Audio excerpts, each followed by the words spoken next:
passo, para a gente entender curativo, eu preciso entender o sistema tegumentar, a pele. Eu preciso entender isso. Pensa o seguinte, o indivíduo, tá? Ele tem uma pele, o indivíduo tem uma pele. Então, se o indivíduo tem uma pele, o que é uma lesão?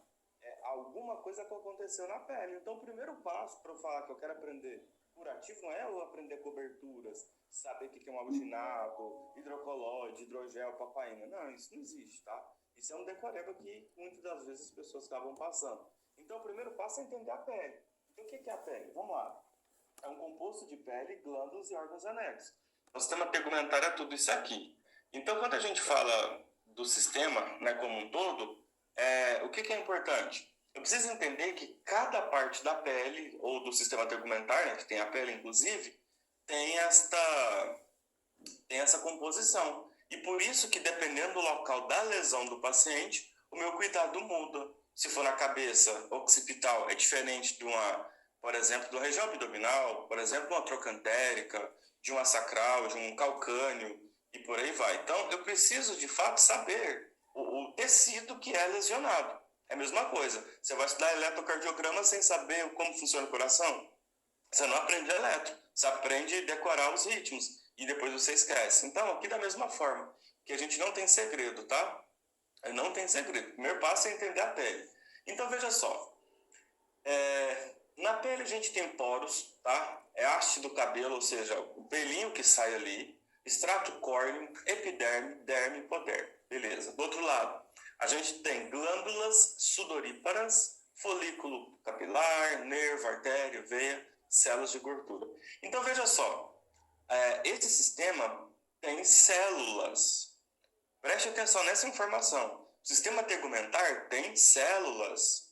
Se o sistema tegumentar tem células, estas células precisam de vida. Elas são vivas, não elas estariam mortas, que no caso é a necrose.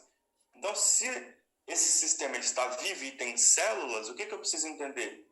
Existe uma necessidade de energia no formato ATP. E como que eu tenho energia no formato ATP? Eu preciso de oxigênio e glicose. Então não mudou nada do que a gente já sabe, não mudou nada. Então esse sistema aqui, ele é igual a um outro sistema que nós temos, tipo, igual o sistema nervoso central, igual o sistema cardiovascular, tem células e precisam de energia. Mas talvez exista uma diferença legal. O sistema nervoso central, se faltar energia, dá uma lesão irreversível. Aqui não. Aqui a gente tem uma lesão, mas a gente tem uma regeneração de tecido. Aqui, então, muda a situação. Mas, assim, não é porque o tecido tem a capacidade de regenerar que eu vou deixar para lá o entendimento do tecido tegumentar como um todo. Então, não. Eu preciso saber que o sistema tegumentar precisa de oxigênio e glicose. A glicose não tem como fazer nada, tá? A glicose não tem como fazer nada, tá? A corrente sanguínea e precisa ser inserida dentro dessa célula através do hormônio insulina. O oxigênio, o paciente precisa respirar. Então, para gerar essa energia, eu tenho que entender que o meu paciente está bem, tanto na parte glicêmica quanto da parte de respiratória. Não só para o sistema tegumentar, mas para qualquer que seja o sistema do corpo do paciente, tá? Então, essa é a ideia, tá? Eu tenho que entender o sistema tegumentar. Entendi o sistema tegumentar, vocês vão ver que curativo é a coisa mais simples do mundo, tá? Muito, muito, muito. Eu vejo a galera quebrando a cabeça com curativo e eu fico pensando, caramba, onde foi que eles erraram? Eu sei, nas aulas, né? Então, preste muita atenção nessa... Acho que essa primeira parte da aula é a parte mais importante da aula inteira, porque o resto vocês já estudaram, já viram, algum professor já falou, mas essa parte aqui talvez é uma parte que envolve as aulas lá do passado, né? Cito isto, lembre, né? Que a gente vai entendendo como é que o sistema vai sendo formado, e aqui é uma parte importante, tá? Então veja só, se a gente tem nervo, então a pele ela é sensitiva. O paciente ou você, vamos pegar você, né? Na sua pele você sente frio, você sente calor, você sente dor. Então, se tem nervo, é algo sensitivo. Vai ter resposta do sistema neurológico, tá? Então, não só você como paciente. Então, na hora de fazer curativo, tem que tomar cuidado. O cara vai estar sentindo dor naquele local. Então, por isso que eu tenho que entender o que eu estou fazendo com o meu paciente, tá? Se tem artérias e veias, acabou de concretizar o que eu acabei de falar. Artérias vão levar sangue rico em oxigênio e às vezes vão recolher o dióxido de carbono, porque houve ciclo de Krebs no sistema tegumentar. E o ciclo de Krebs libera CO2. Então, veja só, tem que ter vasos na pele. Então, na pele tem vasos. Então, isso é importante eu saber, ok? Tecido de gordura está logo abaixo. Éder, mas para que tecido de gordura? Olha, impacto, além do impacto, vai ajudar a segurar o calor do corpo. Então, a gente tem várias coisas importantes quando se tem tecido de gordura em alguma parte do tecido tegumentar. Tá? Então, isso é muito importante. Vamos lá. Tem gente que não sente frio na barriga, porque a maioria das pessoas tem tecido adiposo na barriga. Mas vamos dar uma olhada nas extremidades, nos pés, nos dedos. Quase todo mundo sente frio. Você pode ser gordo, né? Eu sou obeso, eu sou gordo. Mas você sente frio nos dedos. Por quê? A gente não tem tecido de gordura na ponta do dedo. Não tem tanta gordura assim. Então a gente sente frio nas extremidades. Então você talvez já viu alguém no frio, calçado de meia e de short. Nossa, aquele cara tá com frio? Não, talvez ele tenha mais tecido tegumentar que você. Porém, nas extremidades ele tá com frio. E ele se protegeu. Colocou uma meia, colocou um sapato, colocou uma luva e tá tudo certo. Ele não tá com blusa de frio. Mas só o fato de ter protegido as extremidades já resolveu para ele. Tá? Então, vai depender do tecido tegumentar de cada um.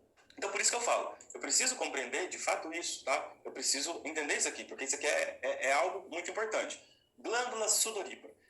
Galera, é o seguinte, essa glândula aqui, ela vai ajudar, principalmente, a controlar a temperatura do seu paciente, tá? Então, essa glândula sudorípara, por exemplo, ela tem função que também ajuda a controlar. Por exemplo, você acha que a vasoconstrição e a vasodilatação acontece só por conta do seu sistema nervoso central? Claro que não. As glândulas sudoríparas também, elas entendem que está frio ou que está quente e elas vão promover uma alteração. Vai promover uma alteração. Então, já viu que você meio que arrepia quando está frio? E os seus poros fecham? Por que fecham? Para o frio não penetrar e esfriar o seu corpo. Então, olha só o tanto que o sistema é legal. Tá? Então, esses pelos, essas glândulas, servem para te proteger. Então, quando está muito calor, você fica vasodilatado, começa a ter sudorese, começa a ter o quê? Evaporação. Então, se você está com muito calor, vai evaporar por esses poros. É importante, então, eu saber que os poros, juntamente com as glândulas sudoríparas ali, tem um trabalho ali extremamente importante, tá? Extrato córneo e epiderme é o tipo de tecido que é composto essa parte da epiderme, tá? É o tipo de tecido. E é o tecido que lá na frente eu vou ter que cicatrizar ele quando o paciente tiver uma lesão. Então, é importante eu lembrar isso, tá? Beleza? Então, continuando. Então, veja só. A pele é revestida por aproximadamente 2 metros quadrados de pele com espessura de 2 milímetros, tá? Que representa cerca de 15% do peso corporal. Então, é bem expressivo o tamanho da pele e o quanto a gente precisa entender sobre ela, né? Então, é uma extensão muito grande. Então, quando fala assim, o paciente chegou no hospital e teve 30% do corpo queimado. Então, veja só, ele teve não só pele, né, queimada, como ele teve outros órgãos importantes. Tá? Ninguém que queimou a pele inteira, né, teve só 15%. Tá? Até porque a queimadura ela tem profundidade. Por isso que existe aquela escalinha que a gente classifica os 9, né, a regra dos 9, para a gente classificar a quantidade que o paciente queimou. Então, não só a pele queima, outra parte do corpo também queima. Por isso que a gente faz essa classificação. É considerado o maior órgão do corpo e é constituído por camadas como a derme, epiderme, hipoderme. A hipoderme é o tecido subcutâneo, o tecido adiposo. Então é importante eu saber disso, né? Que eu tenho essas 3 camadas aqui realmente muito importantes, tá? Agora aqui, ó, é a parte que você nunca deve esquecer. Para que você faz o curativo? Está aqui a resposta. Para que você faz o curativo? Está aqui a resposta. Para que você faz curativo? Para proteger o quê? Aquele local que está tendo uma lesão. Aquele local que a pele descontinuou. Para que você está fazendo curativo? Para proteger. Então, olha só. Para que a pele serve? Barreira física, perda excessiva de líquidos. Então, se o paciente teve uma lesão, proteção é para isso, é para proteger. Então, curativo é para quê? Para fazer a função da pele naquele local. Se você começar a entender que o curativo nada mais, nada menos que é você ajudar a pele a fazer o que ela faz e, concomitante, fazer um processo de cicatrização, você entendeu o curativo já. Já entendeu o curativo. Essa é a essência. Você precisa entender isso aqui. Sensibilidade. Lembra que lá a gente tem nervos lá? Então, veja só. Se a gente está falando de sensibilidade, olha só que legal. Terminações nervosas, dor, pressão, calor e frio. Então, a gente tem essa questão aí, né, das terminações. Termorregulação. Temperatura corporal, vasoconstrição, vasodilatação e sudorese. Então, preste atenção. Vasoconstrição e vasodilatação não é só sistema nervoso central. A pele, como um órgão, ela faz essa regulação também. Então, isso é importante, tá? Então, isso aqui é importante eu saber. Falei, a pele, então, ela controla a temperatura? Perfeito. A pele controla a sua temperatura. Ela não deixa você perder muita temperatura e ela não deixa você ganhar muita temperatura. Imagina só, quando está muito frio, imagina se você ganha aquele frio, né? Você congelaria. Por isso que tem que ter a gente tem que ter agasalhos, né? Porque a pele, para algumas pessoas que têm menos tecido de gordura do que outros, vão sentir mais frio. A pele não vai conseguir segurar aquele frio. Você usa uma barreira protetora. Então veja só por que você usa blusa de frio. Você usa blusa de frio para proteção de um frio, por exemplo, tá? Por que você quer ficar quase pelado no calor extremo? Porque você quer dissipar o calor. Se você colocar uma roupa toda fechada, isso vai dificultar a perda de calor. Então, o que você sente é o que a pele está mandando você sentir. Então, eu tenho que entender a pele. Isso é importante. Então, o paciente que está com curativo, você tem que entender. Curativo vai ser legal aberto ou fechado? Qual que é a finalidade? De ficar aberto ou de ficar fechado? Qual é a situação aqui? Entende? Então, é isso que precisa começar a ficar fixado na sua cabeça. Você está fazendo o papel da pele, a função da pele naquela região, naquele local. Tá? Excreção. Ajuda na termorregulação mediada à excreção de resíduos eletrólicos. Então, todo mundo aqui acho que já pôs a língua no braço, em alguma parte do corpo, que estava suado, ou seja, estava salgado, porque tem sódio, eletrólito, tá? Então, a pele também faz excreção. Então, nós temos sistema renal, que faz excreção, fígado, que faz excreção, sistema respiratório, que faz excreção, e a pele, que faz excreção. Então, a gente tem órgãos que ajudam na excreta, tá? Na excreta. Então, por isso que é importante a gente lembrar que tudo isso é normal, tá? Metabolismo. Síntese de vitamina D ativa o metabolismo de cálcio e fosfato e minerais. Aí você está com o paciente na UTI há 1 mês, há 2 meses, há 1 ano. Seu paciente está recebendo vitamina D, porque sol não está pegando lá dentro da UTI, né? Nem pode. Tá? O paciente está talvez grave, mas e a vitamina D? Como que está? Está tendo suplemento dessa vitamina? Você precisa entender que, peraí, se esse metabolismo de vitamina D é através da pele, e a partir do momento que ele está sem poder ter contato com o sol, como é que esse metabolismo vai ser ativado? Não vai. E aí o paciente pode ter problemas por falta da vitamina D. Por exemplo, cálcio, o cara começa a ficar fraco, né? Porque o cálcio ajuda na contração muscular. E temos outros minerais importantes. Então, isso tem que fazer sentido. Então, por exemplo, eu quero trabalhar como enfermeiro, vou montar meu consultório, eu quero trabalhar com curativo. Peraí, então você tem que pensar, se o paciente pega sol, você orienta seu paciente a pegar sol para ter a vitamina D. Mas o meu paciente ele é acamado. Beleza, você faz suplementação de vitamina D para o seu paciente? Porque é o seguinte, se você entende o papel da pele, fica muito mais fácil você atender o seu paciente. Você sabe o que ele tem e o que ele precisa, tá? E é basicamente isso que a gente precisa trabalhar aqui. É entendendo o órgão e para que eu faço curativo, tá? Vamos lá. Bom, fala para mim, quem já conhecia esses receptores aqui? Coloca eu. Quem já sabia do nome desses receptores aqui?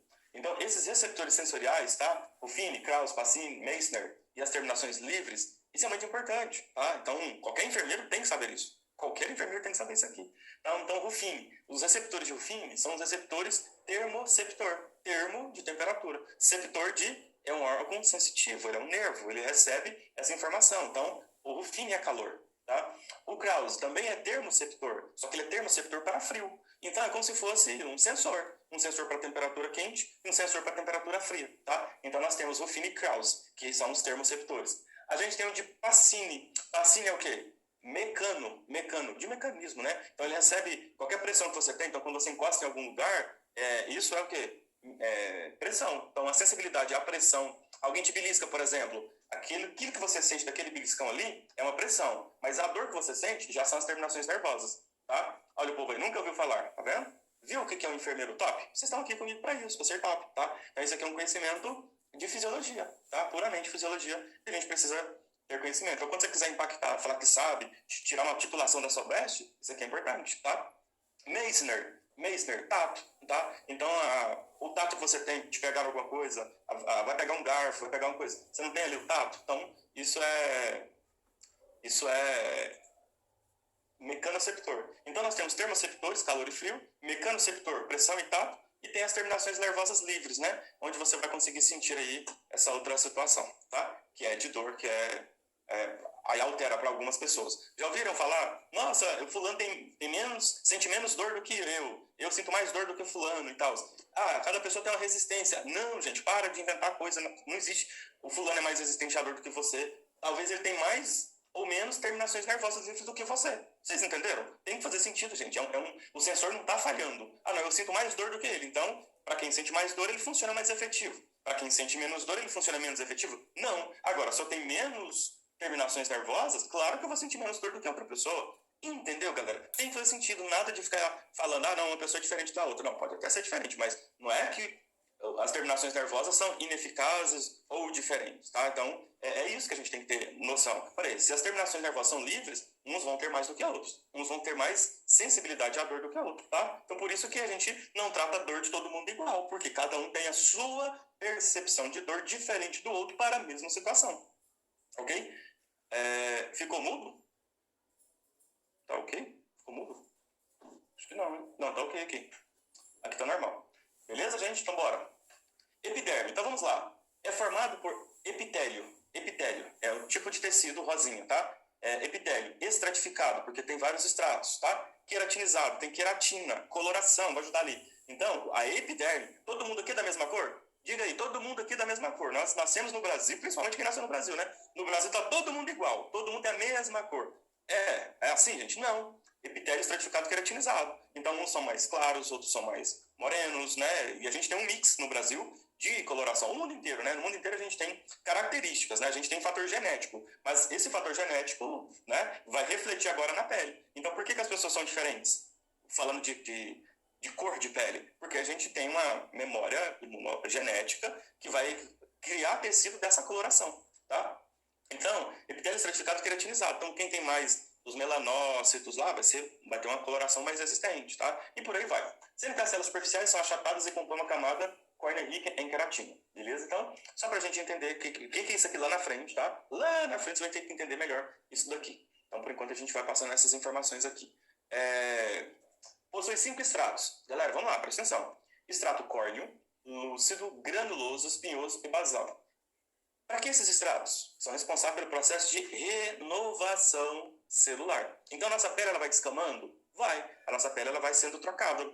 Já viu quando você vai para a praia? Você vai para a praia, o que aconteceu? Lá você recebeu mais sol, esse sol tonificou mais a sua pele, você ficou mais escuro, né, que a gente fala bronzeado, e aí quando você volta a ficar fora do sol, né, na sua atividade normal, que não tem tanto sol assim, o que acontece? Você percebe que começa a sair um pouquinho, fica descascando, né, parece que tá trocando pelo, na pele no caso. Mas é isso, tá? Então, os estratos, eles vão estar trocando sempre. Como você mantém a mesma coloração sempre, você não percebe isso, tá? Isso não fica tão evidente. E como você não tonificou muito, não queimou muito essa pele, então ela não vai ficar descamando ao ponto de você ficar vendo. Então, por que uma pessoa bronzeada foi pra praia, enfim, voltou e fica perdendo os pelinhos, fica aquele tanto de trem arrupiado, por conta do período que aquela pessoa passou. Ela entrou num local que a pele dela não é acostumada, ou seja, ela ficou exposta a um sol, né, para fazer aquele bronzeamento, e depois que passou todo aquele processo, aquele ali vai ter que sair, porque aquele ali não é a cor daquela pessoa. Então vai saindo, e esse processo de saída, o que vai acontecer? A pessoa fica perdendo aqueles negocinhos ali. Então tudo aquilo ali é normal? É normal. Tá? Que lá são os estratos, né, voltando novamente, ok? Beleza? Melanócitos, responsável pela pigmentação. Então veja só, trabalhando em conjunto, tá? Tá normal, gente? Estou vendo a pessoa colocar aqui. Tá normal para todo mundo. Qualquer coisa, gente, vocês saem e voltam novamente, se for o caso, tá? Se tiver algum problema com o áudio. E na hora de entrar na sala, vê lá, permitir áudio, não sei o que lá, coloca permitir, que talvez você ignore que lá entra sem som. Enfim, pode dar problema, tá bom? A forma mais rápida de resolver sem ficar quebrando dor de cabeça, assim, sem ter dor de cabeça, é sair e voltar de novo, tá? Eu nunca sei porquê, então é mais fácil sair e voltar. Beleza. Células como fibroblastos, mastócitos, macrófagos, plasmócitos, queratinócitos, granulócitos. Galera, são células de defesa, são células que vão limpar a sua pele, tá? Limpar em que sentido? Vai tirar... Lembra que o sistema tegumentar é um sistema que faz excreção também. Então, o sistema de defesa faz o quê? Ele vai fazer limpeza. Você já ouviu falar que você tem cravo, você tem coisinhas na pele? Vocês acham que quem está tirando isso? Seu sistema de defesa. Então, seu sistema de defesa está tirando algo e colocando na sua pele, você fica irritado. Nossa, mas é um cravo, é não sei o que, é um acne, é um negocinho que você espreme, sai uma massinha, é não sei o que, não sei o que. Então, isso que aconteceu, por exemplo, é o seu sistema de defesa limpando. Por exemplo, quem aqui já é prova disso? Dependendo do que você come, a pele fica toda suja. Nossa, eu comi, agora minha pele tá cheia de coisa, vou ter que ir não sei aonde para fazer não sei o que, para tirar isso daqui, fazer uma limpeza de pele. Quem já aconteceu aqui? Já aconteceu com alguém aqui, gente? Ou não? Ou estou falando coisa errada, entendeu? Já aconteceu? Por quê? Galera, se você come e o seu corpo, a pele excreta, então ele vai depositar em poros, em alguns buraquinhos. E aí a gente tem quer manter um padrão estético sem sujidade, a gente vai lá, espreme e tira, né? Por que isso acontece? Porque a gente quer uma pele limpa. Então, o seu sistema tegumentar, ele faz isso, tá? Ele vai fazendo a excreção. Só que nem tudo que ele excreta é o que você quer ver, entendeu? Você quer limpar, você quer fazer alguma coisa para aquilo ali acontecer, tá? Então, parece que tem algumas castanhas, né? Dependendo do que você comer, a pele fica toda carregada, toda cheia, vai ter que tirar tudo. Tem até alimentação que algumas pessoas comem, que a pele fica toda inflamada, gera espinha, enfim. Galera, entenda, é o processo do sistema tegumentar. Então, se você quer trabalhar com estética, se você quer trabalhar com algo disso, você tem que entender o sistema tegumentar e saber, peraí, quais são os tipos de alimentos que o sistema tegumentar excreta para a pele. É só evitar esses alimentos e a pele vai durar mais tempo limpa, não vai ficar tão suja, não vai ter que ficar fazendo limpeza direto. Então, veja só, quando você entende isso aqui, você já entra no mundo da derme. Peraí, você já entra no outro mundo. E se você parar para analisar produtos de dermatologia, os produtos são para... Vamos lá, gente, para quem é que investe em estética? Na pele. Investe para quê? Para ficar com a pele limpa, bonito. Ninguém investe na pele para outra coisa. Então, veja só, todos os produtos, eu não sei nenhum, tá? Se me perguntar, eu não vou saber. Mas se eu ler, eu vou entender o porquê. Mas, vamos lá. Todo mundo que usa qualquer produto para a pele é só se olhar. Aquilo ali está fazendo algum processo para acelerar algo que a derme já faz. Ou para inibir algo que a derme faz. Ah, não, isso aqui está gerando muito isso, a gente usar isso aqui vai tampar os poros, vai reduzir isso e tal. Enfim, então se você olhar os produtos, eles estão trabalhando ou a favor ou contra o que o sistema tegumentar faz, tá? Talvez o sistema tegumentar ele tem um metabolismo muito acelerado. Então a pessoa tem que desacelerar. Então aí vem os produtos que são passados por via tópicas, outros são por comprimidos, para fazer uma ação sistêmica e por aí vai, ok? Então só para vocês entenderem bem essas questões aí, tá? A derme, né? Epiderme, camadinha de cima, a derme, camadinha um pouquinho abaixo, consiste em um tecido conjuntivo. Galera, conjuntivo. Vocês estudaram isso na faculdade. E quando a gente fala de tecido conjuntivo, tipo assim, é tudo. O tecido conjuntivo é tudo, entendeu? Então, veja só. O tecido conjuntivo com quantidade variável de fibras elásticas. Então, veja só. Fibras elásticas, tá? Fibras elásticas. Então, significa que tem elasticidade. Elasticidades, tá? Então, tecido conjuntivo tem elasticidade. Então, grave bem essas informações. Tecido conjuntivo tem elasticidade, porque tem fibras elásticas. Tem sensibilidade, porque tem numerosos nervos. Lembra? Eu falei isso mais cedo. Vasos sanguíneos e vasos linfáticos. Para que serve vasos linfáticos? É outro sistema, como se fosse um sistema paralelo ao sistema sanguíneo, que ajuda a excretar produtos que o sistema de defesa vem fagocitando, vem limpando. Tá? Então, tudo isso está no tecido conjuntivo. Ou seja, a impureza que sai na sua pele não veio da corrente sanguínea, veio do sistema linfático, que nada mais, nada menos que ele é paralelo a tudo isso. Tá? Então, ele é paralelo a tudo isso aí. Ok? O tecido conjuntivo se dispõe de 2 camadas. Galera, grava esses nomes, porque se você quer ser enfermeiro top e quer fazer uma evolução bonita, você vai montar um consultório futuramente, use as palavras, como que eu posso dizer, que só as pessoas da área têm o conhecimento. Isso é legal, isso te valoriza. Por exemplo, a camada pode ser profunda ou reticular. Quando você usa a palavra reticular, tem gente que fala assim, cara, reticular, a camada reticular. Você vai ficar pensando. Isso valoriza você. Por isso que é bom ter conhecimento. Ou superficial, ou papilar. Então, quando a gente vai falando de derme, a gente pode falar de reticular e papilar, tá? Papilar profunda, reticular profunda, papilar superficial, tá? Então, como você pode utilizar profunda e superficial? Só que se você quer ser valorizado, se você quer ter algo, conhecimento a mais, use os termos a seu favor, tá? Use uma evolução legal que você fez ali com o paciente. Você vai cobrar uma consulta para alguém, sobre lesões, aí você escreve muito simples, aquilo não valoriza tanto você.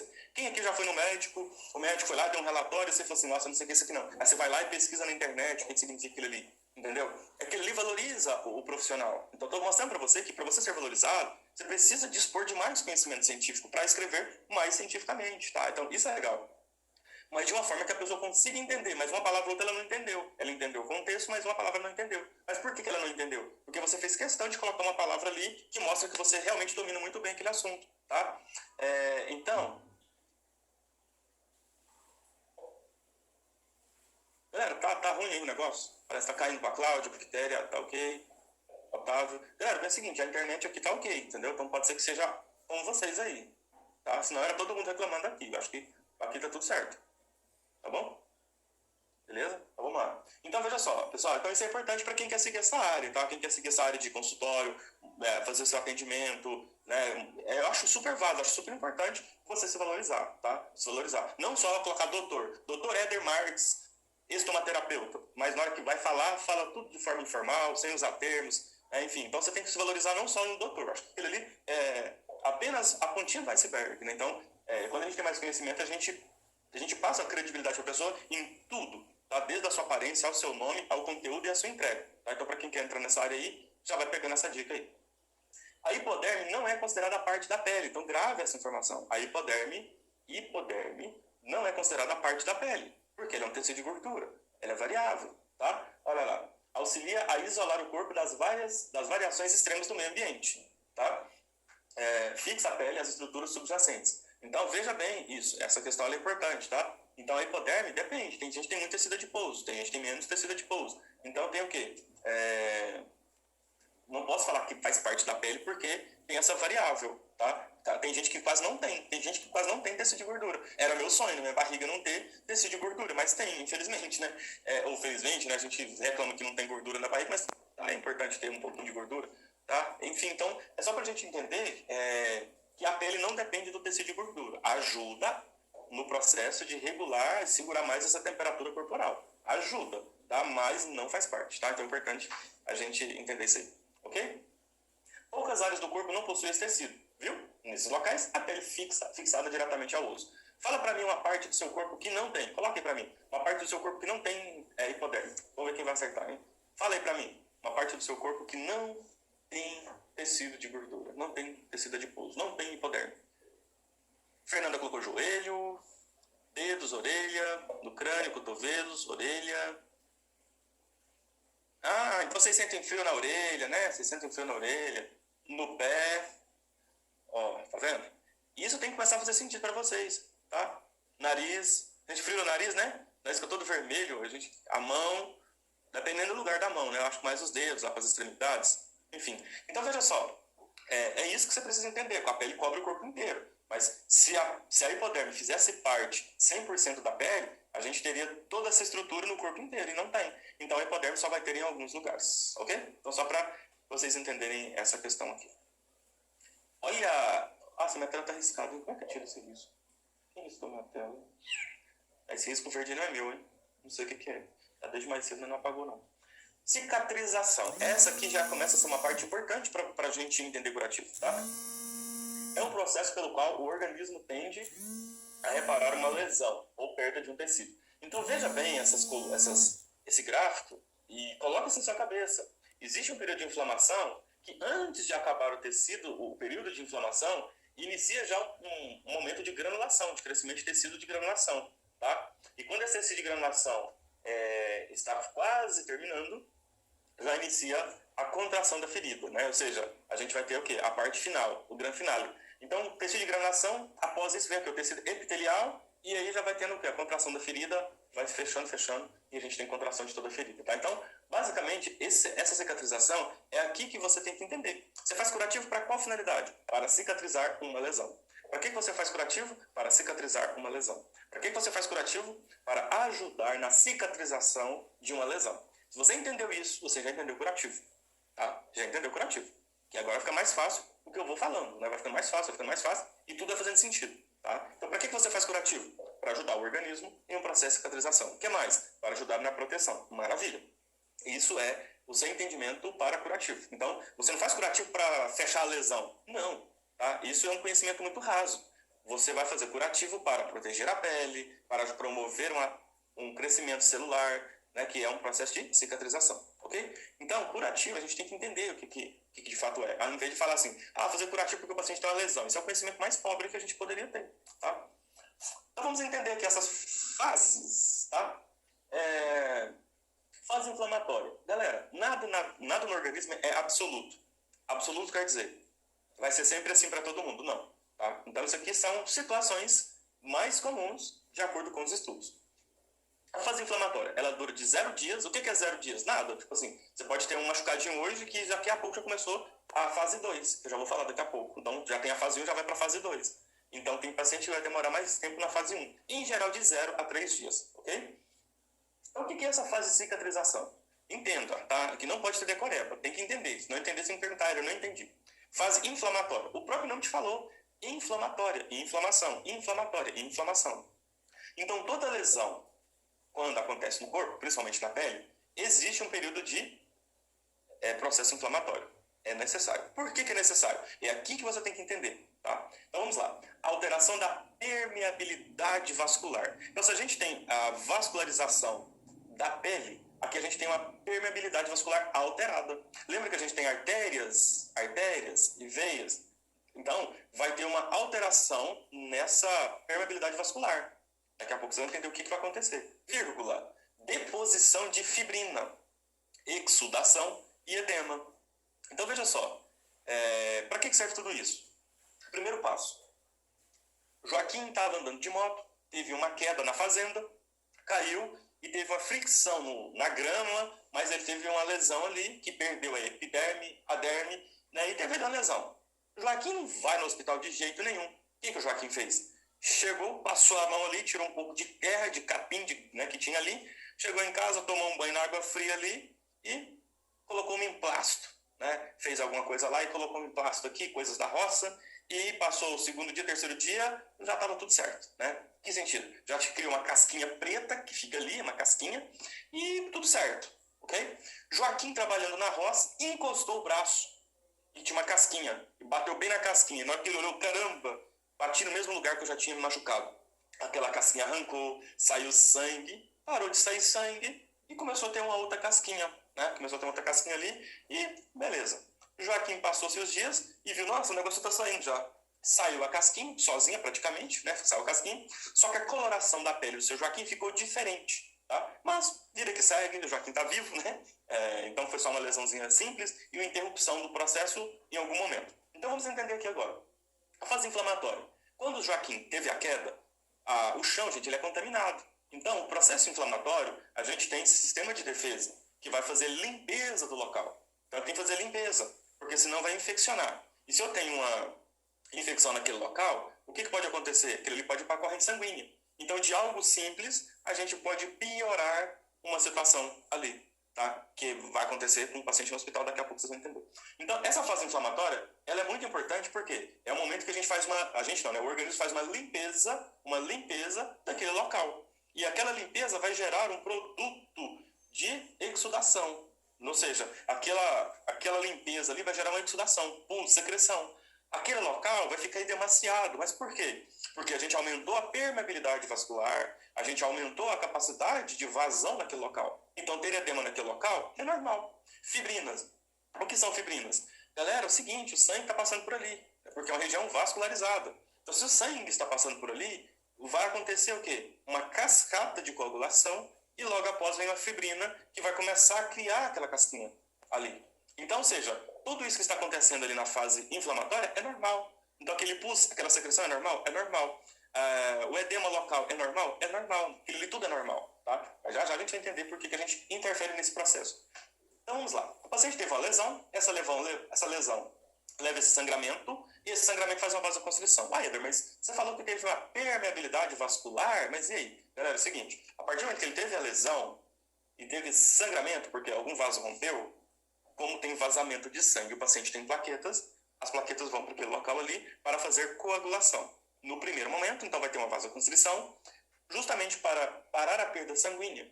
Tá? Então, vai ter o quê? Um acionamento de agregação de plaquetas. Vai ter um momento de agregação de plaquetas, tá? Que é um sistema tampão, né? Tampar o sangramento daquele local ali. E aí, dois sistemas são acionados, o sistema complemento e o sistema cinina. E aí, vamos lá.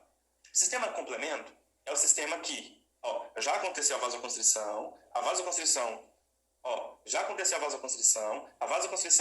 acionaram as plaquetas já fizeram a parte de coagulação e liberaram dois sistemas. O sistema complemento agora vai liberar mastócitos, estaminas e vasodilatação. Então, no primeiro momento fez uma vasoconstrição e depois que reparou o vazamento que tinha de sangue ali, agora aquela região aumentou a permeabilidade, aumentou o diâmetro dos vasos para fazer uma vasodilatação periférica para ter oxigênio naquele local. O oxigênio vai promover uma ajuda para a cicatrização. Então, se fizesse só a vasoconstrição e mantivesse, aquele local ia ficar pobre em oxigênio.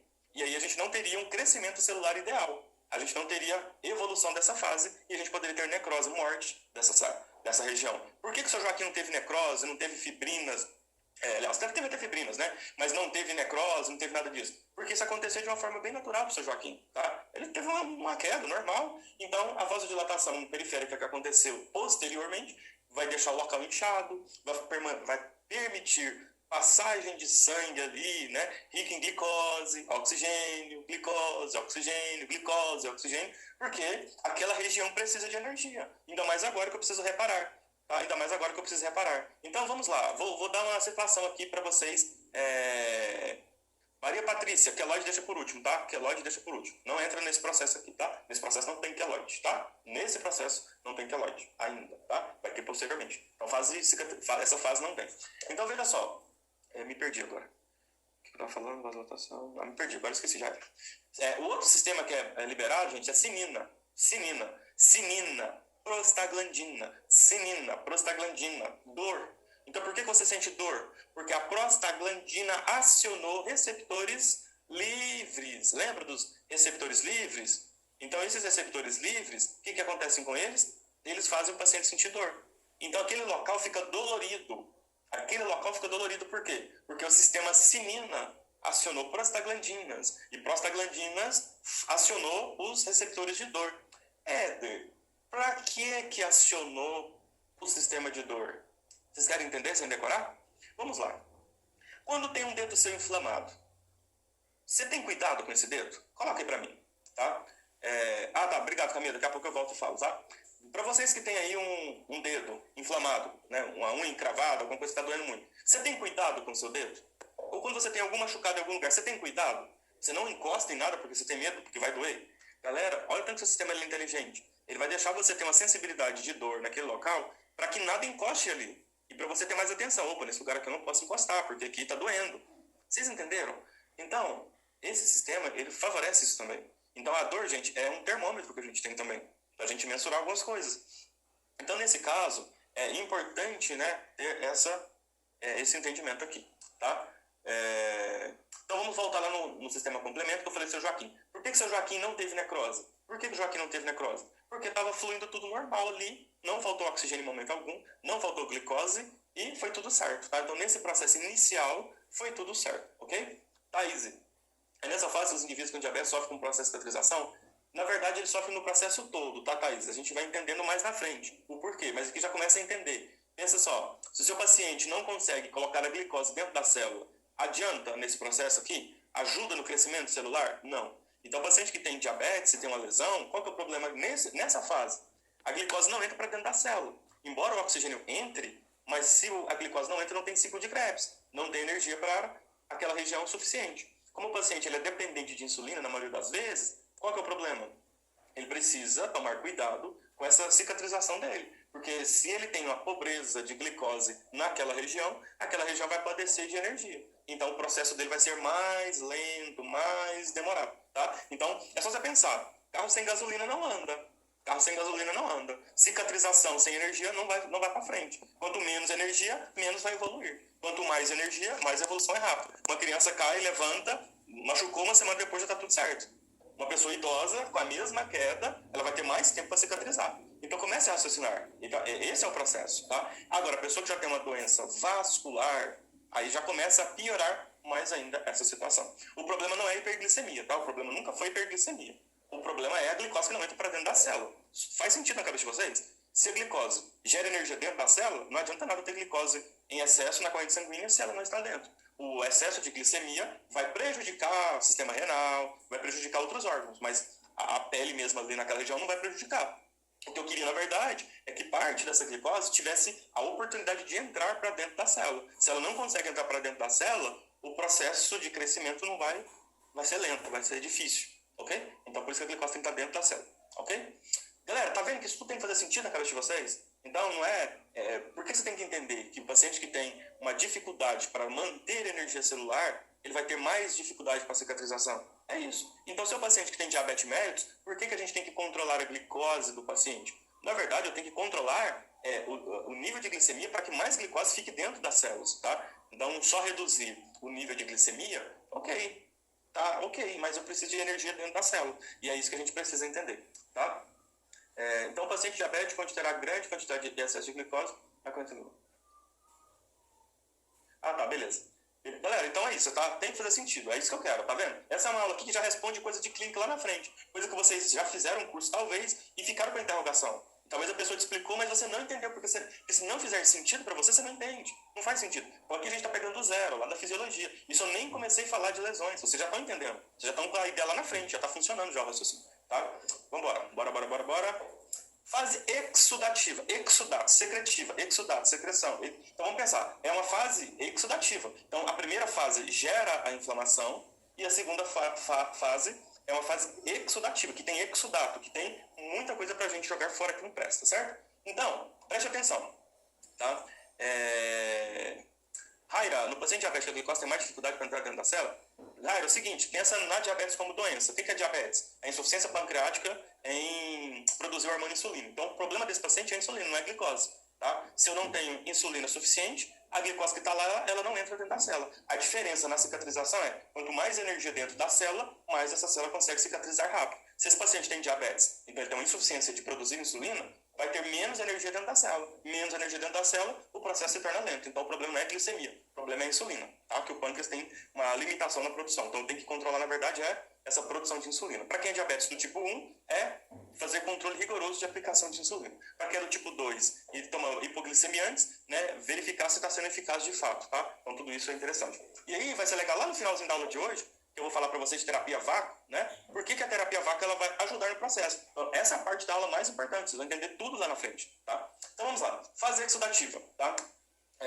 Atividade de neutrófilos e macrófagos. Neutrófilos e macrófagos. Atividade enzimática, limpeza e supuração. Galera, põe na cabeça de vocês, para que serve neutrófilos? Para fazer limpeza. Para fazer limpeza. Para que serve o macrófago? Para jogar fora. Então vamos pensar o seguinte, o neutrófilo é a vassoura e o macrófago é a pá. O que você faz quando quer fazer uma limpeza e tem muita coisa antes de jogar água? Ah, vou pegar uma vassoura, vou varrer aqui, vou colocar na pá e jogo no lixo. Então, o neutrófilo vai fazendo a limpeza, vai varrendo e vai acumulando ali. Aí vem a pá, você coloca a limpeza na pá e joga no lixo. Então, na fase exudativa, o organismo está limpando o que não presta. Então, um está limpando, o outro está jogando fora. Neutrófilo e macrófago. Então, eles fazem atividade enzimática de limpeza e supuração. Opa, o lixo que você jogou, pegou a pazinha e jogou coisa no lixo. Se você não jogar o lixo fora, se for um lixo orgânico, vai feder. E mesmo se não for um lixo orgânico, você está acumulando lixo. Então, por exemplo, uma vez por semana, a gente tira o lixo do escritório. Todo dia a gente tira o lixo do banheiro. Enfim, então esse lixo é a fase exudativa, a gente joga isso fora. E como é que o organismo joga isso fora? Ele não vai colocar isso de volta para a corrente sanguínea para ser eliminado no rim, no fígado, no sistema digestório pelas fezes. Não, então ele vai jogar pela pele mesmo. Então aquela secreção purulenta, aquilo ali é produto de limpeza que o sistema de defesa fez, né? Fizeram ali e está jogando fora. Então o que vai acontecer agora? Já aconteceu, né? Já está em vasodilatação e vai ter uma permeabilidade. E nessa permeabilidade, ou seja, se tem vasodilatação e o sangue ele é quente, então você vai ter o quê? Um lugar com hiperemia, avermelhado, com calor, porque o sangue é quente, e edema. Por quê? Porque teve uma vasodilatação naquele local. E vai ter o quê? Um exudato inflamatório. Por que inflamatório? Porque esse exudato ele é um produto da inflamação da fase anterior. Então, para eu jogar o que não presta fora, o que aconteceu? Gerou todo um exudato. A gente agora precisa jogar isso fora. Tá? E aí a gente tem o quê? A quimiotaxia. O que é a quimiotaxia?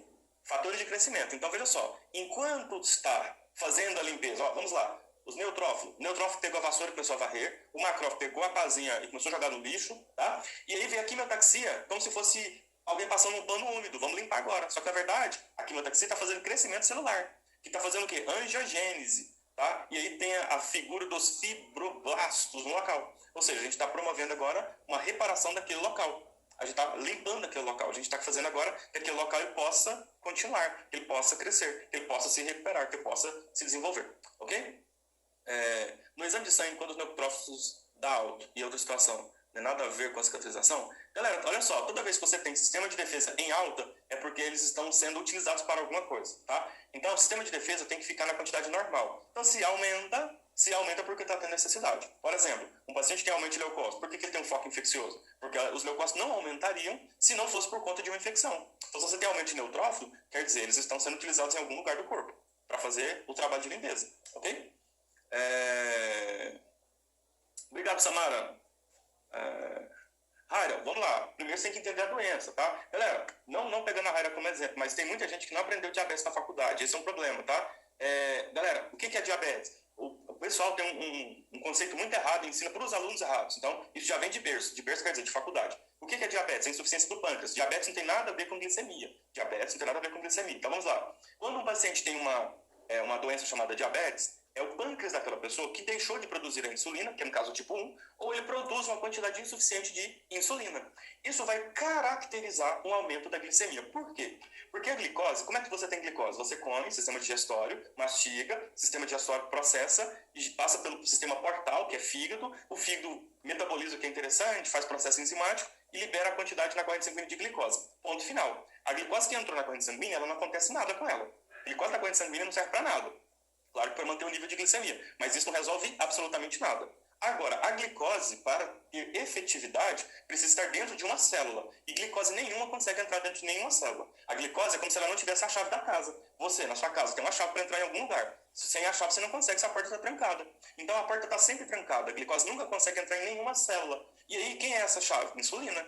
Então, a insulina é a chave que a glicose precisa para entrar dentro da célula. Quando a glicose entra para dentro da célula, aí já inicia o ciclo de Krebs, que é a glicólise, que aí começa o processo de quebra daquela glicose, aí entra no ciclozinho de Krebs, piruvato, vai liberando CO2, vai virando, né, os NAD+, NAD-FAD, vai virando ali, aí chega oxigênio logo depois, na terceira fase, e faz fosforilação oxidativa, que libera um monte de ATPs. Então, o que é o diabetes? O problema está no pâncreas. O problema só está lá no pâncreas. A glicemia aumentar, no caso da diabetes, é um reflexo da baixa produção de insulina. Tá? Então, quando um paciente tem uma lesão e a cicatrização dele é difícil porque a glicose não está entrando dentro da célula de forma efetiva. Então, precisa, né, de mecanismo para a gente colocar a glicose dentro das células, porque se a glicose não vai para dentro das células, a gente não tem uma efetividade no processo de crescimento celular. É como se você não comesse. Se você não comer, você não vai ter energia. Se você não come um dia, não come dois, não come três, você vai ficando fraco, desmaia e por aí vai. Então, a glicose na corrente sanguínea não serve para nada. Ela só serve quando entra dentro da célula.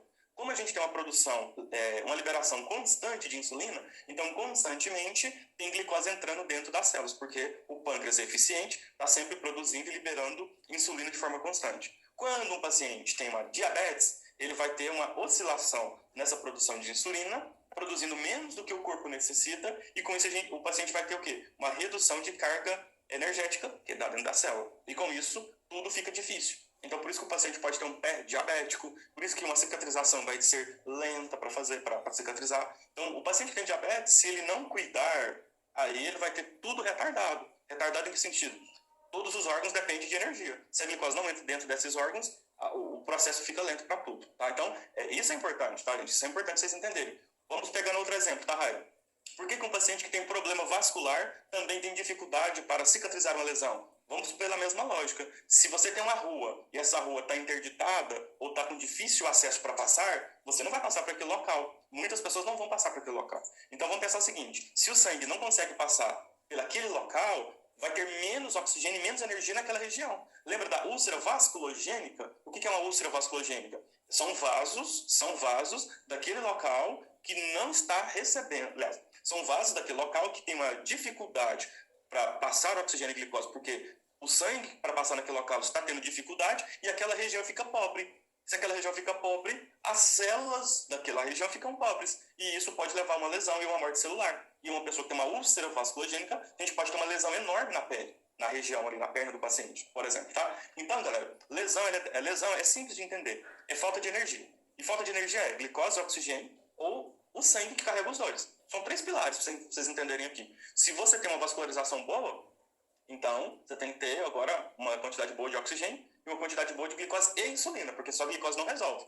Agora, se você tem uma quantidade boa, o cara não tem diabetes, então você tem glicose e tem insulina. Você tem oxigênio, o cara respira bem, mas você tem uma parte vascular difícil, lascou. Porque não adianta ter oxigênio, glicose e insulina se a parte vascular está prejudicada. Então, essa tríade que vai levar a lesão, e essa tríade que vai dificultar a cicatrização. E é por isso que a gente entra com um curativo, para a gente acelerar esse processo, para a gente melhorar esse processo, ok? Show? Que bom que vocês conseguiram entender, tá? Legal, Juliana, também entendeu? Por isso vocês têm que perguntar, tá, gente? Por isso vocês têm que perguntar, justamente para eu tentar explicar de forma diferente. E eu sei que muitos déficits vêm da faculdade, tá? O professor mesmo explica errado esse negócio. Eu já cansei de brigar com colegas que davam aula para os alunos, lá que eu chegava e perguntava, gente, o que é diabetes? Aí levantava a mão. Professoralmente, açúcar no sangue. Você está falando sério ou tá brincando comigo? Não, é sério, a gente aprendeu isso. Entendeu? Então eu sei que muita gente ensina errado. Então, vamos lá, vamos voltar para essa aula aqui, senão a gente não terminar hoje. Eu vou ficar devendo curso depois, não dá. Ok? Priscila, por isso que o paciente que tem nora... Perfeito, a gente vai chegar lá. Então, o paciente que tem nora em alta vazante tem vasoconstrição. Vasoconstrição dificulta a passagem de sangue, glicose e oxigênio. Então, ele vai ter lesão isquêmica nas periferias. Show, maravilha. Vocês já entenderam, né, gente? Vocês já entenderam. Solange, em relação à sensação dolorosa diabética, o que muda? Muda quase nada, porque o nervo ele funciona um pouquinho independente, entendeu? É pouca coisa na questão do diabetes. E claro que se falta energia para ele, ele vai perder sensibilidade. Por isso que o paciente tem neuropatia diabética que não sente o que está acontecendo e pode ter lesão. Faz sentido? Ok? A gente vai melhorar isso aí, tá, Thalita? A gente vai melhorar isso aí. Vamos voltar aqui para cá, se não terminar o curso hoje. Senão a gente vai rodar aqui até meia-noite. A gente tem que terminar hoje. Eu não vou dar esse curso depois. Galera, olha só, exudato inflamatório. Então, tem quimiotaxia, que vai ser o crescimento, vai ser a angiogênese, vai ser a reparação daquele tecido. Lembra do seu Joaquim que caiu? Então, o que aconteceu? No ombro do seu Joaquim, vamos pensar que a lesão fosse no ombro. Então, lá no ombro do seu Joaquim vai começar crescimento de tecido novo. Tá? Esse crescimento de tecido novo do seu Joaquim foi graças à quimiotaxia. E a limpeza, porque ele caiu, ele jogou água. Mas você acha que a água que o seu Joaquim colocou, um sabão que ele passou, foi suficiente? Claro que não. Aquilo que entra ali, que é micro, a água não vai tirar, o sabão não vai tirar. E o organismo consegue. Então, neutrófilo e macrófilo estavam lá, ó, vamos limpar, gente, vamos fazer limpeza, vamos fazer o servição aqui de limpar, tirar as impurezas. Isso gera secreção. Por isso a gente inicia uma fase inflamatória e aqui é uma fase que a gente joga a inflamação fora. A gente joga a excreção fora, a gente joga o exudato fora. Então, enquanto a gente está jogando o exudato fora, em forma de pus, em forma de secreção, existe um processo de crescimento de tecido concomitante a essa parte aqui. Ok? Fase proliferativa ou revascularização. Caramba, essa imagem ficou ruim, ficou estourada. Mas, enfim, vocês vão ter um manualzinho. A gente está fazendo um manualzinho para vocês, tá? Com imagens de alta resolução. Eu vou enviar tudo semana que vem. Já está 99% pronto. Eu vou só bater o olho nele lá. Estou colocando algumas imagens de coberturas nele também, para ficar bem top. E vocês vão ter um material muito top, tá? Então, fique tranquilo, vocês vão ter quase que um livro de curativo, bem top mesmo. Com tudo isso que eu falei, com mais embasamento científico, né, e parte clínica. Essa imagem aqui ficou horrível, mas não se preocupe, a gente vai ter outras imagens boas lá. Que é a imagem real, porque aqui ela foi estourada, tá bom? Galera, fase proliferativa. Então, você tem que entender que o exudato já foi. O exudato já foi. Então, a gente já tem um local sem exudação, sem secreção. Já acabou. É uma fase que mudou de fase, certo? Então, de 3 a 14 dias uma variável, né? Não preciso falar mais sobre isso. Então, uma variável, então não necessariamente tem que acontecer, né, religiosamente dessa forma. É uma variável que existe, tá? São geradas novas células e forma-se um tecido de granulação. Grave esse nome. Tecido de granulação, ele é que cor? Vermelho. Grave isso. Tecido de granulação, ele é vermelho. Toda lesão de qualquer paciente, de qualquer lugar do mundo, viu vermelho, tecido de granulação. Viu vermelho, tecido de granulação. Viu vermelho, tecido de granulação. Viu rosa, epitelial. Ok? Então, ao redor dessa lesão, não tem um tecido meio rosa ali. Talvez você quer até falar que é um vermelho clarinho, mas eu quero dizer que isso aqui é um rosa. Isso é o tecido epitelial. Então, a gente só vai ter fechamento de lesão quando a gente tiver tecido epitelial. Tecido de granulação, ainda não, tá? Ainda não. Nesse tecido aí, o paciente sente dor, tem muita... porque ele é um tecido vivo. O tecido epitelial é um tecido vivo também, mas é um tecido que já permite você colocar a mão, né, sem o paciente sentir nada. Já é uma proteção que já está vindo ali. Então, tecido de granulação, vermelho. Epitelial, rosa. Epitelial, parte final. Tá? Então, não tem como você ter tecido epitelial e depois granulação. É o inverso. Primeiro o granular vermelho e depois o epitélio. Lembra dos nomes do sistema tegumentar? Não tem o epitélio, a derme, a hipoderme? O epitélio é a última parte. Então, o epitélio tem que ser o rosa, tem que ser a última fase. Tá? O epitélio tem que ser a última fase. Então, aqui a gente está na fase vermelha, então não é epitélio. Então, aqui a gente está na fase de granulação. Uma espécie de tecido temporário para preenchimento de ferida. Então, galera, esse é o melhor tecido que vocês precisam enxergar numa lesão. Se você vê alguma coisa em cima dessa lesão, tá errado. Ah, eu vi um negócio preto, tá errado. Ah, eu vi um negócio branco, tá errado. Então tem que tirar. Como? Eu vou explicar na frente. Ah, tem que fazer desbridamento. Com o quê? Explico lá na frente. Então, essa lesão aí tá perfeita para o momento dela, para o momento proliferativo, para o momento de revascularização. Tá perfeito. Então, se tivesse fibrinas, necrose, qualquer coisa em cima, não tá legal. Não está legal, tá? Isso, róseo. Tá? Leitura cita róseo. Perfeito, tá? É o róseo, tá? O tecido epitelial. Ok? Então, continuando aqui. Fase de epitelização. Galera, última fase, né? Fase final. E olha lá, de 14 dias a 1 ano. Por quê? Porque lembra que o seu Joaquim, quando ele caiu, melhorou e tal, a cor ficou diferente? Por que a cor ficou diferente?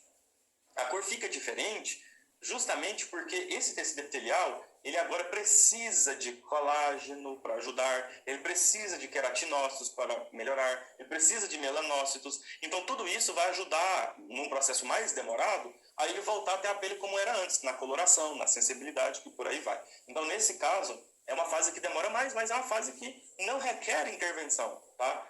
Não requer intervenção. Então, a primeira imagem, você está vendo um negocinho vermelho? Tecido de granulação. A segunda imagem, você está vendo só essa parte meio esbranquiçada, meio rosa? Isso é tecido epitelial. Então, é só para vocês compararem as duas imagens aí, tá bom?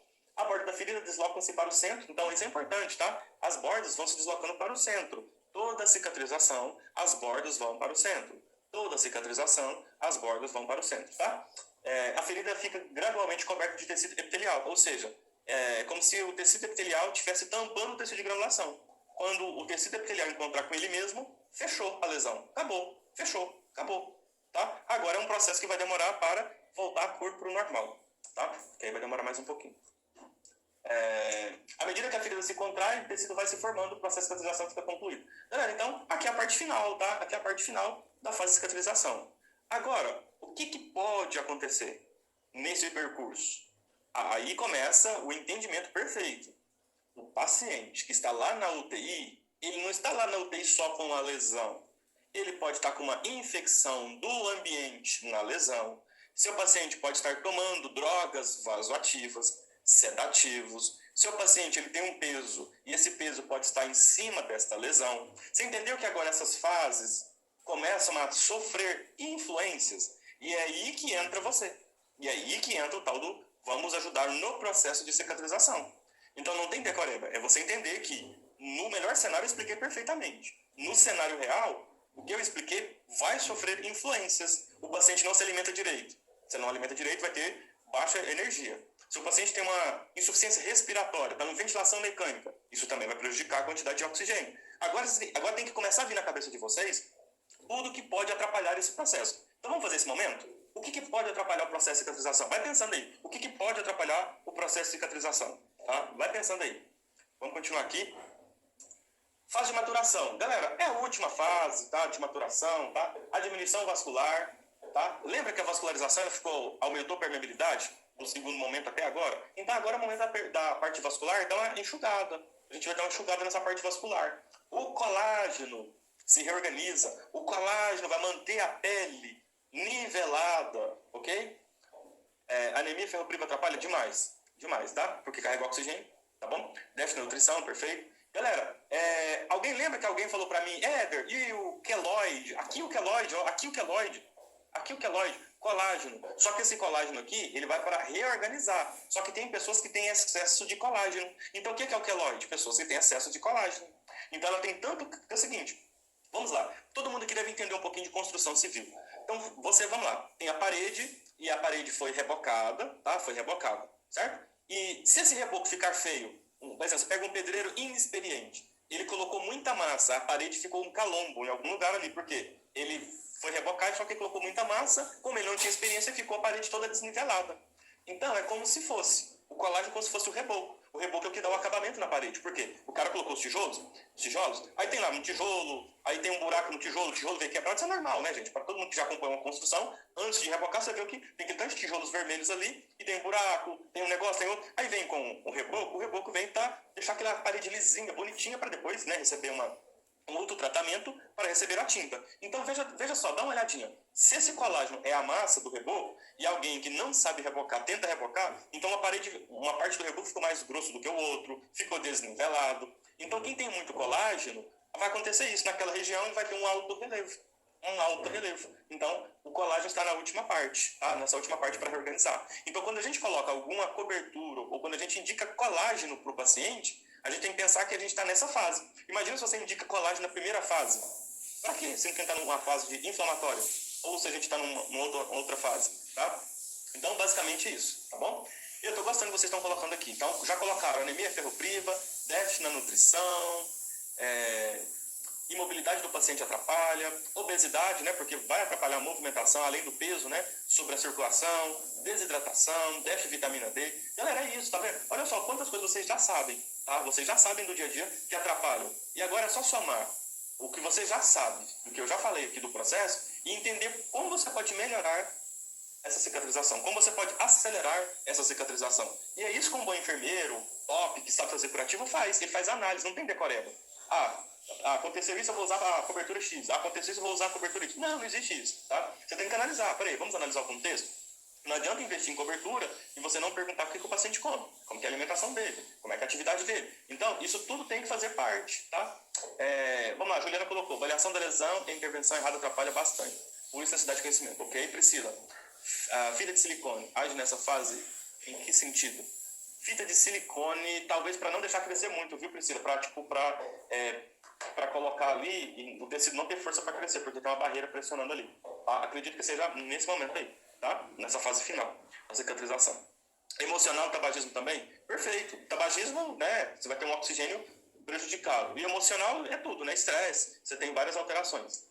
Tudo que for ligado à tríade, posso pensar assim, perfeito, Josiane, perfeito, tá? A tríade é a melhor forma de você ter um raciocínio de uma forma geral. Aí depois você vai na parte específica da tríade, ok? Samara, fatores que atrapalham a cicatrização, doença diabética, obesidade, déficit de oxigênio, vitamina, alimentação e outros. Entendendo a tríade da cicatrização que você falou, já dá para saber o que vai atrapalhar. Perfeito, galera, perfeito, show, maravilha. E aí vai ficar fácil você entender o que você tem que fazer, entendeu? Aí vai ficando fácil o que a gente tem que fazer, ok? E aí, galera, como é que foram aí até agora? Diga aí pra mim. Deixa eu interromper aqui. Como é que foi até agora? Aqui a gente fez, acho que uma parte, assim, muito principal, tá? Essa aqui é uma parte muito necessária pra gente evoluir. Tá? Agora vem outros conceitos, como se fossem coadjuvantes com o que a gente já falou, tá? Mas, assim, é uma parte importante aí que a gente precisa. O próximo passo eu vou falar dos tipos de cicatrização, fatores que influenciam na cicatrização. Então, acho que, como a gente já teve aqui um turbilhão de coisas, o que vocês acham de a gente fazer um intervalo de 10 minutos? Gente, é corrido mesmo, tá? 10 minutos, pode ser? Pode ser 10 minutos? Essa parte ela foi mais lenta porque é um conteúdo que eu sei que muita gente tem déficit. Então, aqui faz uma diferença tremenda no restante da aula. Por isso que eu fui bem mais lento. Agora vai ser bem mais rápido, porque agora... o Emerson, repete a tríade. Galera, a tríade é oxigênio, glicose e... é a parte vascular, né? A permeabilidade que o vaso tem para entregar, o oxigênio e a glicose. Se você não tem permeabilidade para entregar o oxigênio e nem a glicose, não adianta nada. Então, você tem que ter permeabilidade boa, glicose com insulina, né? Não adianta só ter glicose, e oxigênio. Então, seria essa tríade, né? A parte vascular, insulina com glicose, né? Juntas, e oxigênio. Então, essa tríade vai ajudar bastante, tá? Tipos de cicatrização. Então, vamos lá. Primeiro passo, né? A gente precisa entender que para a gente entender a cicatrização, a gente tem que lembrar que para cicatrizar precisa ter alguma lesão. Para cicatrizar, a gente precisa de ter alguma lesão. Então, a primeira intenção, quando há a união imediata das bordas. Vamos pensar no procedimento cirúrgico. O médico foi lá com bisturi e cortou a pele. Então, ele cortou propositalmente a pele. E se você, depois que ele cortou, a pele consegue se juntar uma com a outra? Consegue, fica um do lado da outra. E o que ele faz? Ele vai ali e dá um ponto, ou ele deixa a cicatrização por si só. Por exemplo, quem aqui já cortou a mão com papel? Dói pra caramba, o negócio queima. Aquilo é uma primeira intenção. Quem aqui já cortou a mão com faca? Estava mexendo na cozinha lá e cortou o dedo com a faca. Aí, nossa, ficou doendo, lavou, colocou um negócio e tal. Aquilo ali tudo é primeira intenção. Por quê? A pele ela está aderida um do lado da outra. Um do lado da outra está aderido. Então, isso é tudo a primeira intenção. Tá? São lesões que praticamente não precisam de intervenções, a não ser que tenha algum tipo de complicação. Ok? Segunda intenção. A perda tecidual excessiva. Por isso, as bordas não se unem. Tá? Não tem como juntar as bordas. Seu Joaquim caiu e ralou o ombro. Tem como as bordas se unirem? Claro que não. As bordas não se unem. Então, no caso do seu Joaquim, que caiu de moto na fazenda, as bordas não se uniram. Então, ele é uma lesão de segunda intenção. Tá? Joaquim estava mexendo com arame, fazendo uma cerca e cortou a mão. Mas você só cortou a mão com o arame? Primeira intenção.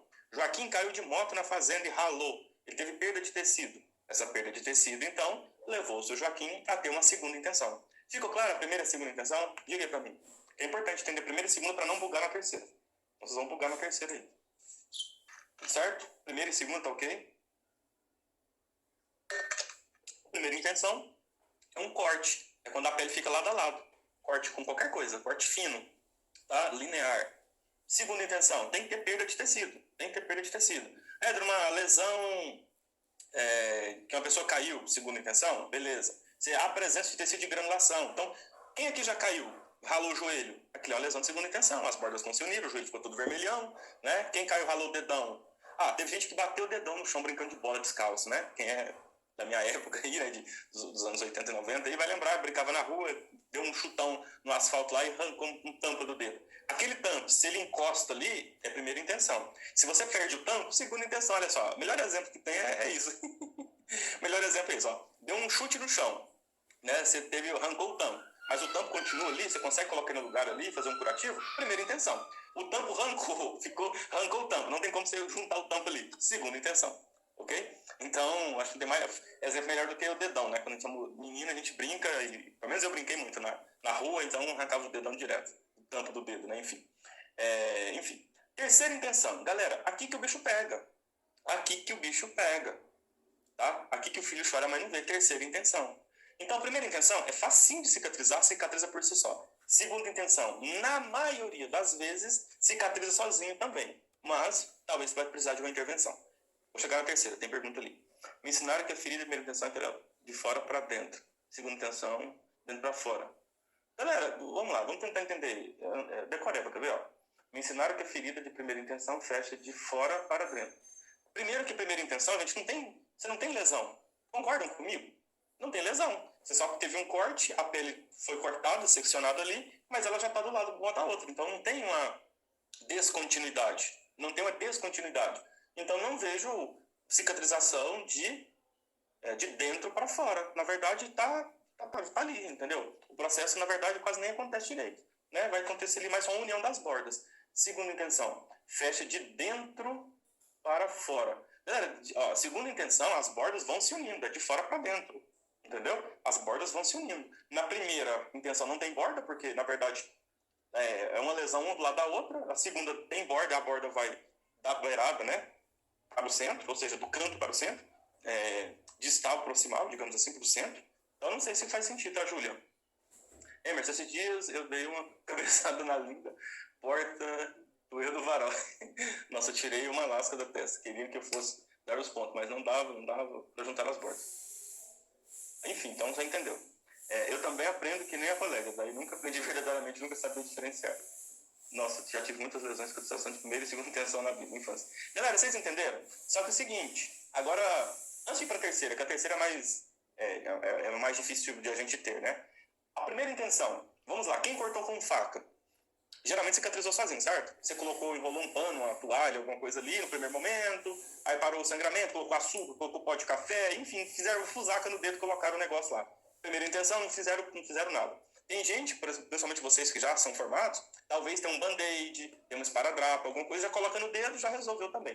Então vocês estão vendo que na primeira intenção é muito fácil da gente unir essas bordas, né, sem muita coisa. Agora, num procedimento cirúrgico, é a mesma coisa. O médico cortou, fez a cirurgia, terminou a cirurgia, ele foi lá e fez os pontos, né? Só fez o quê? Os pontos ali para deixar essas bordas aderidas uma à outra e o processo vai acontecer fisiologicamente só e pronto. Não tem bordas, na verdade, né? Na verdade, a gente tem ali uma ferida operatória, nesse caso, que, na verdade, essas duas partes da ferida estão juntas, unidas por uma sutura e vai cicatrizar de uma forma bem legal, tá?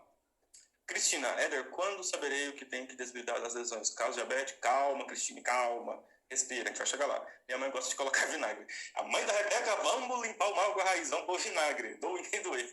Show, mas resolve, né?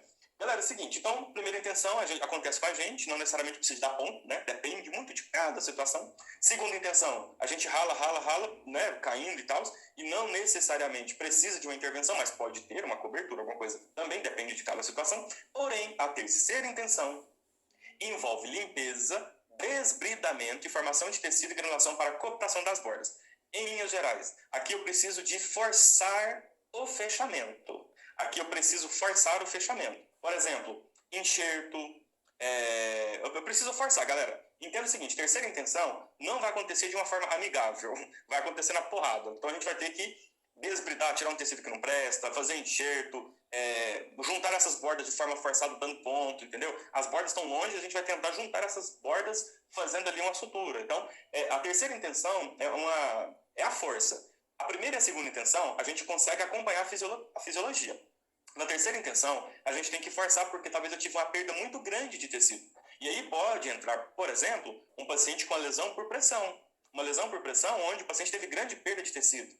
Pode entrar aqui também uma queimadura, onde o cara teve uma queimadura talvez que atingiu profundidades ali e uma perda irreversível de tecido. Vocês estão entendendo a terceira intenção? Então a terceira intenção não é tão simples assim. Raramente acontece conosco, tá? A terceira intenção. Então, nessa terceira intenção, o processo para acontecer a cicatrização envolve curativo, envolve talvez o procedimento cirúrgico, envolve tecnologias, envolve coberturas, envolve muita coisa. Na primeira e segunda intenção, na maioria das vezes, a gente até consegue sozinho, lá na roça. Seu Joaquim caiu de moto lá na roça, ralou o ombro e não foi para o hospital. Seu Joaquim cortou a mão com arame e não foi para o hospital. Terceira intenção, galera, é difícil. Terceira intenção é difícil, tá? Então entenda que a terceira intenção envolve coisas especiais. Aí vamos pensar, será que meu paciente ele tem diabetes? Será que o paciente tem alguma doença degenerativa? É uma possibilidade. Será que o paciente, devido estar na UTI por muito tempo, ele desenvolveu uma lesão por pressão? E aí, né, a gente está com uma lesão de terceira intenção? Então a terceira intenção, galera, é justamente o quê? Para eu conseguir fechar essa lesão, eu preciso de intervenção. Grave isso, tá? Acho que é a forma mais fácil. Eu preciso de uma intervenção praticamente em 100% das vezes. 100% das vezes eu preciso de intervenção para cicatrizar a terceira intenção. Já não vou precisar na primeira e segunda em alguns casos. Em alguns casos. Você cortou com a mão, primeira intenção, e não foi no hospital, não teve uma intervenção, tá? Você ralou, caiu de bicicleta, né? Arrancou o tampo do dedo que seja, você não foi no hospital, cicatrizou sozinho. Então, a primeira e segunda, em geral, a gente não precisa de intervenção, em linhas gerais, tá? Na terceira intenção, você sempre precisa de intervenção. Tá? Se não tem intervenção, a gente só perde tecido, só piora a situação. Então, se tem a palavra desbridamento, significa que se eu não tirar o tecido inviável, a lesão não vai cicatrizar e vai só piorar, só vai piorar, só vai piorar. E aí, né, a gente está com grandes problemas, tá?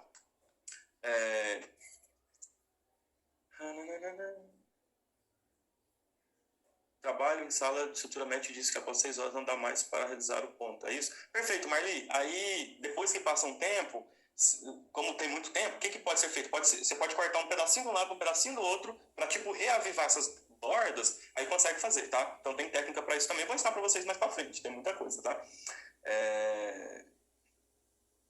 Thaís, professor, aprendi que na primeira intenção todo o processo de cicatrização acontece, porém não conseguimos visualizar. Já na segunda tem como acompanhar todo o processo de cicatrização. Thaís, os dois vão acontecer tudo, tá? Os dois processos vão acontecer tudo. O fato de ver ou não ver vai acontecer os dois processos, tá?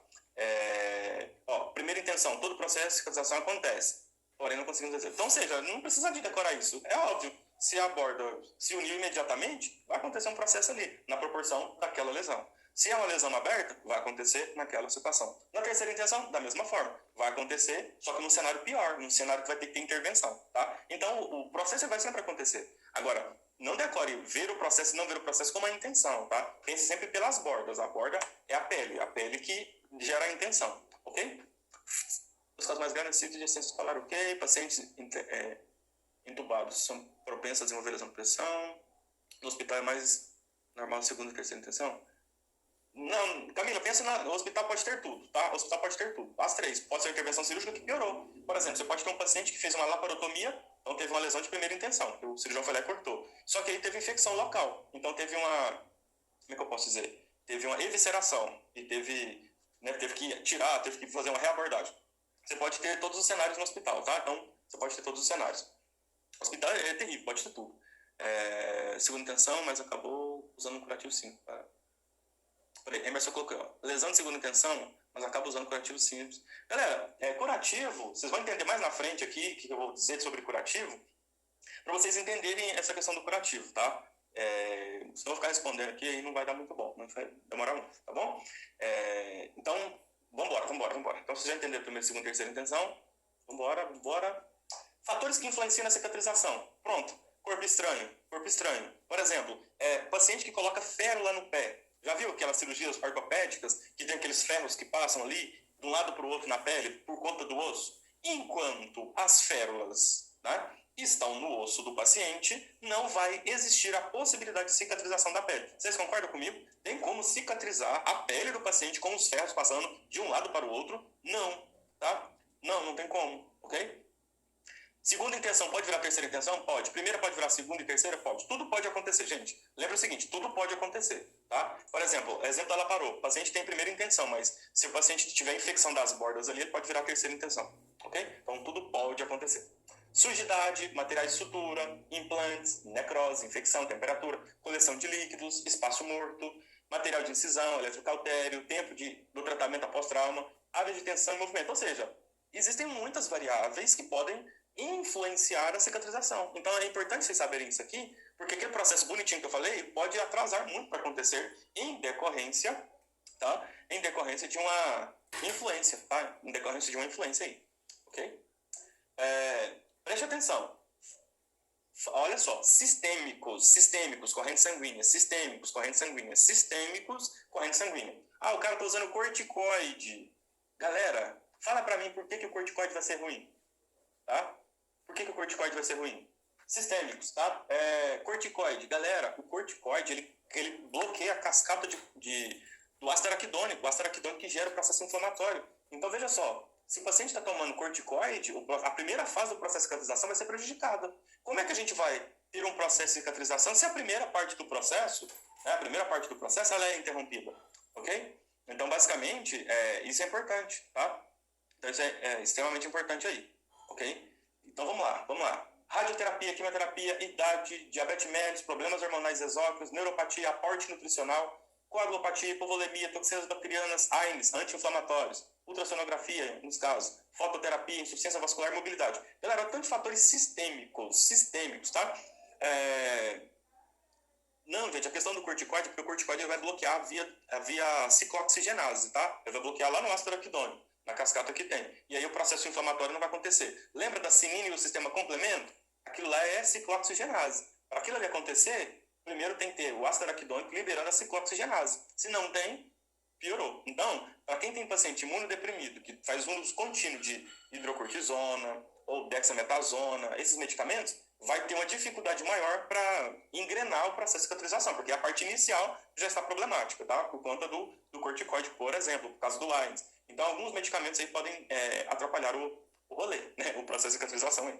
Ok? Cicatrizes hipertróficas. Lembra que eu falei para vocês da última fase? Lembra do pedreiro? Lembra do pedreiro que não tem experiência e vai rebocar uma casa? Se ele vai rebocar uma casa e não tem experiência, ele pode deixar o reboco grosso em alguma parte da casa? É o excesso de colágeno. Então, o paciente tem um aumento de colágeno, vai ter cicatrizes hipertróficas, né? Além de cicatrizes hipertróficas, ele pode ter o quê? Os queloides também. Então, tudo que vai aumentar esse relevo do processo final, o colágeno está envolvido, o colágeno está envolvido. Então, tem paciente que vai ter pouco colágeno, e o paciente tem excesso de colágeno. Então, o extremo é ruim. Tanto não ter, ou ter pouco, ou ter em excesso, o extremo vai prejudicar o paciente, tá? Contraturas. Galera, preste atenção. Uma coisa é um paciente ter uma lesão, outra coisa é o paciente ter uma lesão em decorrência de uma queimadura, tá?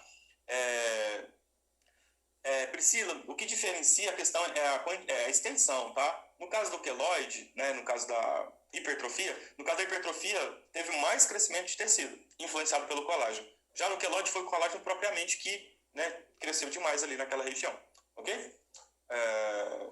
Galera, é difícil, tá, Thalita? Sua pergunta vale muito dinheiro. Se você conseguir resolver, você vai ficar muito rica, tá? Existem muitas pessoas estudando sobre como reduzir. Por exemplo, tem gente que vai fazer uma tatuagem e aí o negócio fica ruim, entendeu? Por conta do queloide.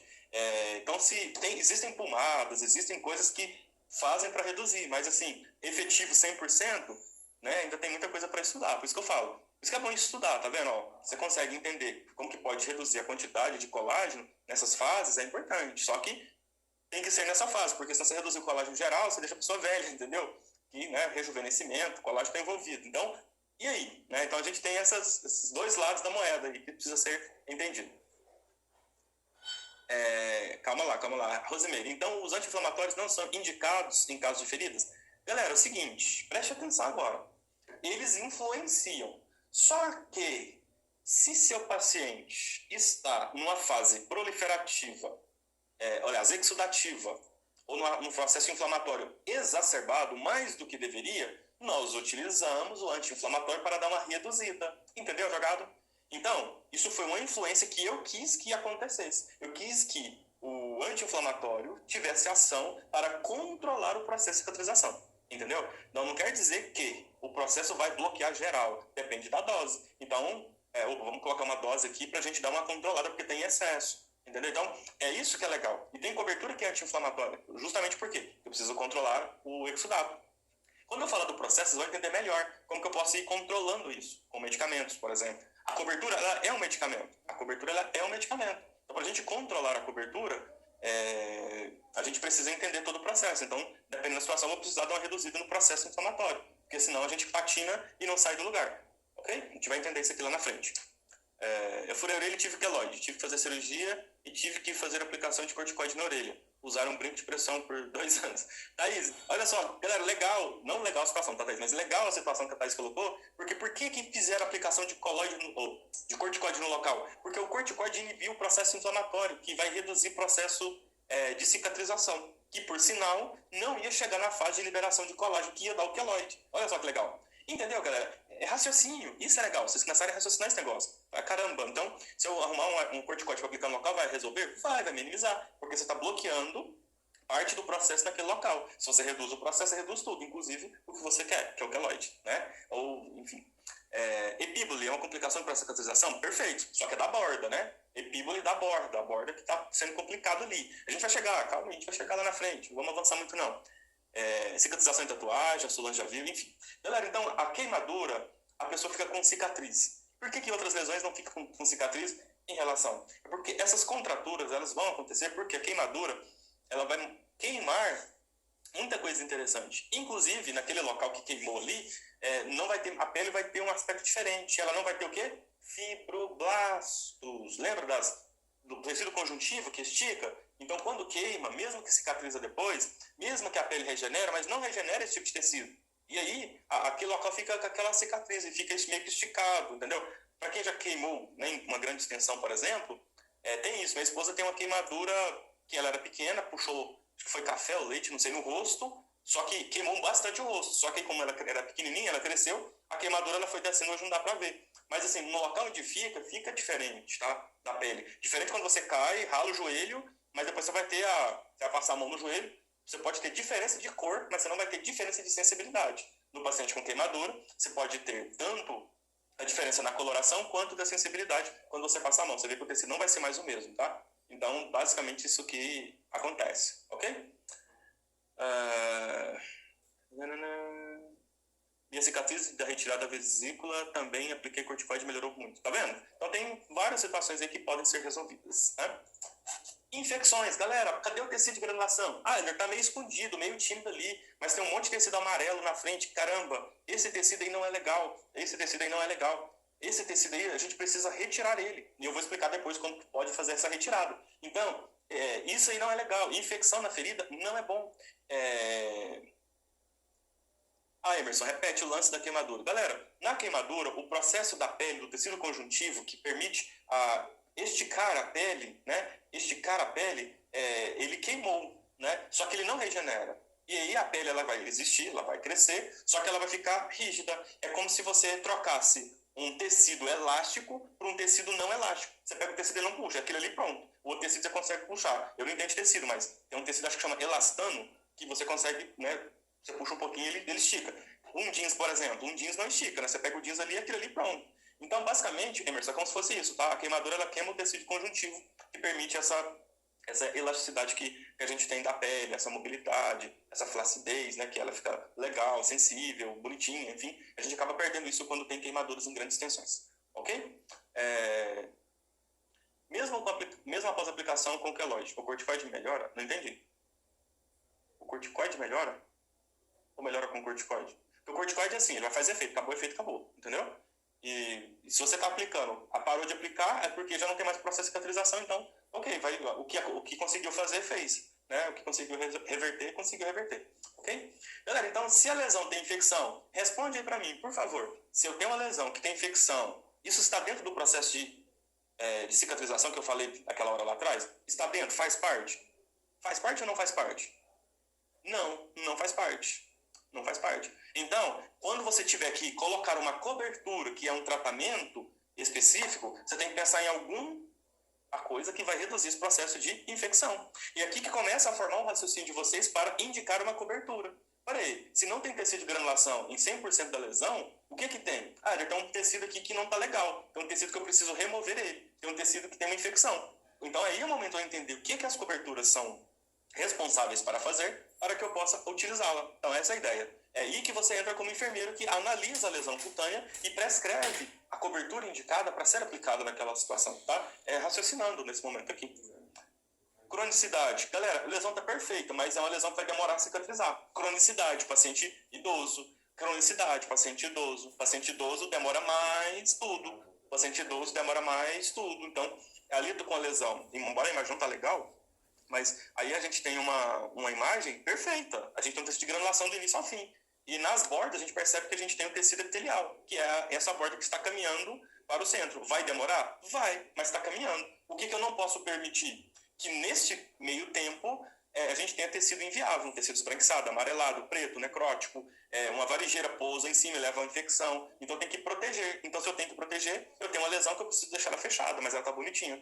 A pergunta é, o que eu vou colocar de cobertura numa lesão dessa para manter dessa forma? Isso a gente vai estudar daqui a pouco, tá? E aí a gente vai. Gente, a imagem não tá legal, mas aqui não tem pus nessa lesão, tá?